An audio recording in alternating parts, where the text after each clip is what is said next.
hello to you all out there, broadcasting from Nebraska City, Nebraska. Welcome, and thanks for joining us for our newest podcast, the 7th edition of a weekly series to discuss the Lewis and Clark expedition. This podcast is being produced and presented by none other than the Missouri River Basin, Lewis and Clark Interpretive Trail and Visitor Center in Nebraska City, Nebraska. Focused on the journal entries for the current week to educate you listeners out there on where the Corps of Discovery is and what they're doing at the times in the years 1804, 1805, and 1806, the years of the expedition as it set out from and returned to St. Louis. And since it's September, 1803 journal entries exist also, so we'll talk about those. The language used in the podcast assumes that the listener tuned into the prior podcast and thus has some background information in mind. You can find us on Facebook by searching MRB, Lewis and Clark Center, and check out our website at lewisandclarkvisitorscenter.org. We are located along the Missouri River, along the route of the expedition. We have 3 floors of Lewis and Clark themed exhibits, walking trails, and a Plains Indian Earth Lodge replica. September 12th to September 18th, 1803. Headed down the Ohio River. On September 14th, Lewis writes, set out this morning at 11 o'clock. We prevented setting out earlier in consequence of 2 young men getting drunk and absenting themselves. I finally found them and had them brought on board so drunk they were unable to help themselves.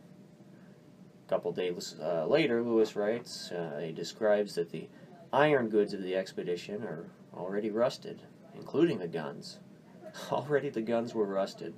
A couple hundred miles outside of Pittsburgh, and the guns are already rusting. Lewis cleaned, oiled, and aired these iron goods out in the sun. There was a learning curve necessary for the Corps. The iron items would continue to rust. It is nearly impossible to keep them dry while being on waterways for so long, but it is essential to limit the rusting. That's about it for 1803. They run into some riffles, but not as bad as the ones that they'd had up to this point in 1803 in the last couple of weeks' podcasts. They were making good time. Lewis says up to 20 miles a day on a couple of occasions this week. September 12th to September 18th, 1804. Headed north, still in southern South Dakota. On September 14th,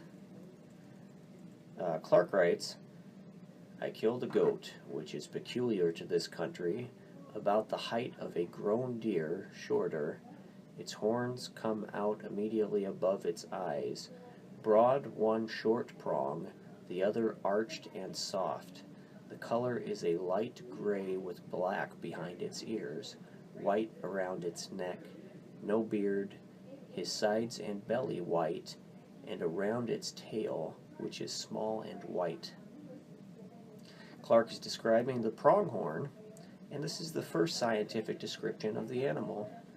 Throughout the expedition, they discover and describe for the first time 178 plants and 122 animals.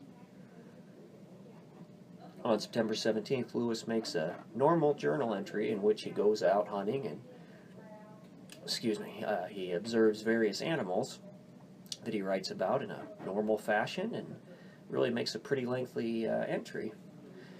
It would be the last surviving entry until April 7th, 1805 for Lewis. So for the next 7 months, we will hear little about Lewis during the 1804 segment of our podcasts. It's a real shame. But the Corps ends the week in 1804, headed slowly north towards their pending confrontation with the Teton Sioux. September 12th to September 18th, 1805, headed west through the Lolo Trail in north-central Idaho. They finally turned west the day before. Now they were crossing steep and at times treacherous mountains. After the first day, just about everyone keeping journals on this day complains of the fatigue. Their muscles were not used to climbing like this. They weren't conditioned for the mountains, and it would take time to adjust. On September 13, Clark writes, We proceeded on with the party up the creek at 2 miles past several hot springs, and one of the Indians had made a hole to bathe in.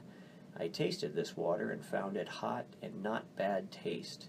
In further examination, I found this water nearly boiling hot at the places it sprouted from the rocks. I put my finger in the water. At first, could not bear it within 1 second.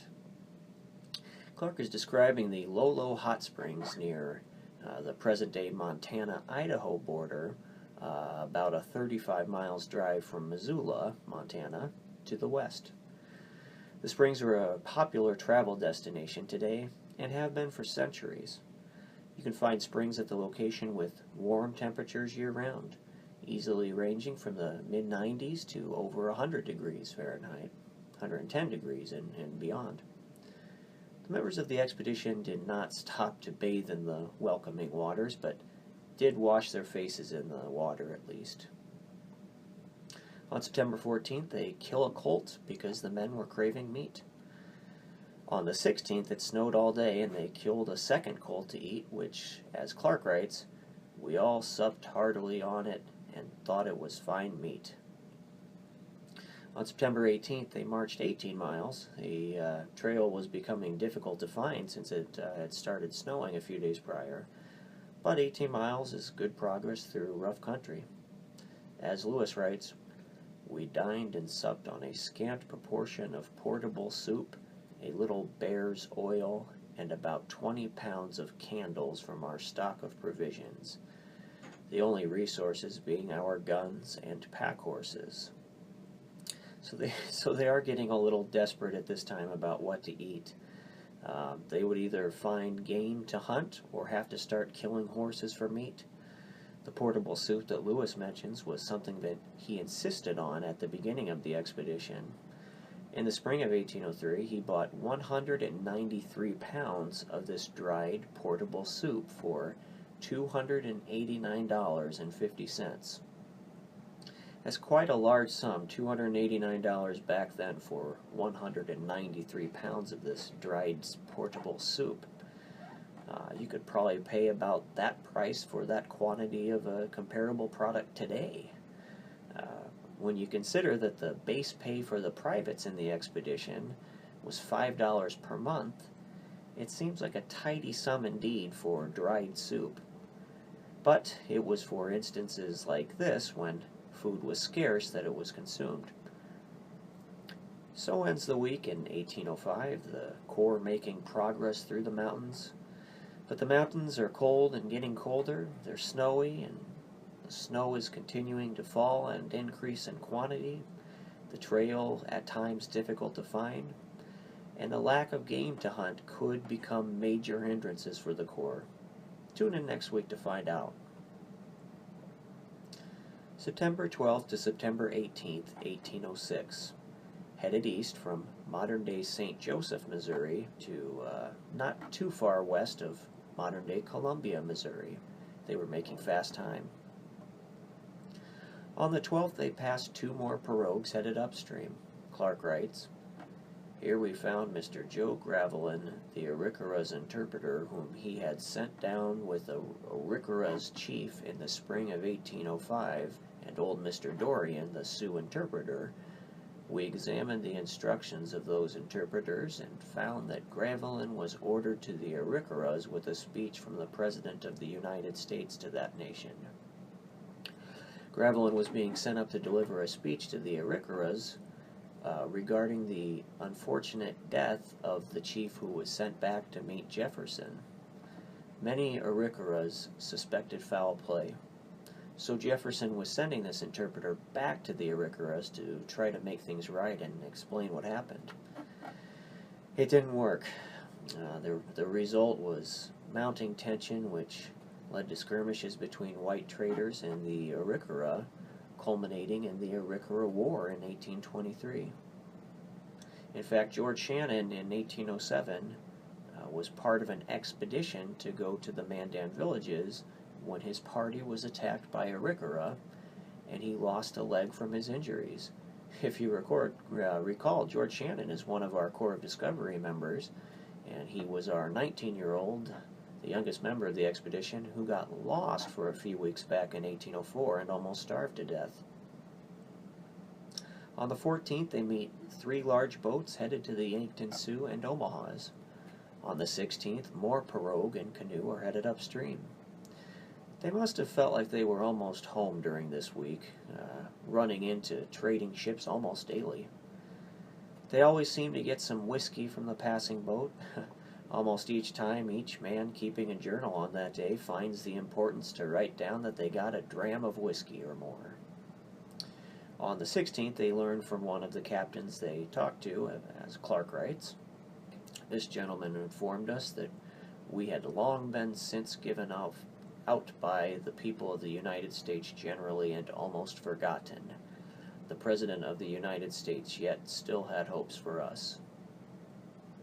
So a lot of people were speculating that the Corps of Discovery was lost, died in the elements, or were killed by natives. But they weren't, and the week ends ever closer to St. Louis. This concludes this week's podcast. Please join us again next week to hear all about what the Corps of Discovery are up to. Remember, a dead fish can float downstream, but it takes a live one to swim upstream. W.C. Fields. Thanks for listening.